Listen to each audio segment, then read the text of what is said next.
खुलुमबाय दिनै सानसेनि रादाबफोरखौ फरायदों आं गेवलां हाज'हारिया प्रमद बर'नि बिटिआर जथाय सरकारनि गाबोन नैथि बोसोरारि आबुं सानखौ क'क्राझाराव खुंनो लाहार फाहार जाबाय एमसिएलए माधव सेठिया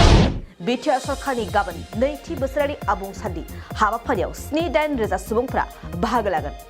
ওপৰত অহাকালি প্ৰায় 7,000 পৰা 8,000 আমাৰ ইয়াত কোনো পাব্লিকক আমি নিমন্ত্ৰণ দিয়া নাই আমি বিশেষকৈ চৰকাৰী এজেন্সিবিলাক চৰকাৰী অফিচাৰ চৰকাৰী কৰ্মচাৰীসকললৈ আমাৰ ডিচি টিএলচিচি ডেভেলপমেণ্ট বোৰ্ড তথা আমাৰ দলীয় কেইজনমান শীৰ্ষ পৰ্যায়ৰ নেতাসকলক লৈ প্ৰায় 8,000 আমাৰ এটা গেদাৰিং হ'ব बाक्सानि सालबारियाव बिटिआर सरकारनि नैथि बोसोरारि आबुं साननि लोब्बायै मोनसे मेहेरगोनां फालिथायखौ खुंफुंदों चिरां जिल्लायाव गुबुन हौवाजों खारफालांनाय सासे जुलि जाखानाय बर' आइजोखौ फिसाया नागारबाय बिटिआरनि अदालगुरि जिल्लानि भैरबकुन्द लावखार ओंखाम जाग्रा थावनियाव रोजा रोजा सुबुंफोरनि होंगो दोंगो बाक्सानि सालबारियाव युथ फेस्टिवला दिनैनिफ्राय सालबारि फरायसालिमायाव जागायजेनबाय बिटिआर सरकारनि 2 बोसोर आबुं जानाय सानखौ लानानै क'क्राझार जिल्लानि सिङावबो मेहेरगोनाङै खुंफुंदों अदालगुरि जिल्ला रोगाथाइ बिफाना जिल्लानि सिङाव थानाय गुबुन गुबुन लावखार ओंखाम जाग्रा थावनिफोराव नायबिजिरदों बाक्सानि सुबानखाथायाव गोरिब नखरनि उन्दै गथ'साफोरा अन्थाइ बुथुमनाय खामानियाव नांथाबदों दिनै सानसेनि रादाबफोरा एसेनोसै गोजोन्थों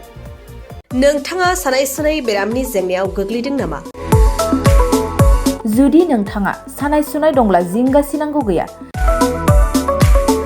चिरां जिल्लानि बेंटल गेट साफागुरियाव दायो एसआइ निउर'थेरापि सेन्टार दंसै बे थेरापि सेन्टाराव नोंथाङा गोरलैयैनो देहानि सानाय सुनायखौ फाहामथाय लानो हागोन बे आथिं सानायानो जाग्रोदों ओमफ्राय जानाया एसे सिगांनिफ्रायनो जाखादों ओमफ्राय बिदिनो गुबुन गुबुन मुलि जाबाबायदों ओमफ्राय हामाखै दिनैनि ट्रिटमेन्टआ नङा आङो एसे मोजां मोनसिनबाय जेरै सिं सानाय आफादावरि सानाय मोदोम जरा सानाय आइजोफोरनि जेंना खर' सानाय बायदि बेरामखौ फाहामनाय जायो लोगोसेयैनो बे सेन्टाराव थानानै फाहामथाय लानो हानायनिबो सुबिदा खालामदों नोंथांमोनहा एसआइ निउर'थेरापि सेन्टाराव फाहामथाय लानो गोसो दंब्ला नैबे मबाइल नम्बर 7620160459 नङाब्ला 9476977956 आव थोंजों सुलाद लानो हागोन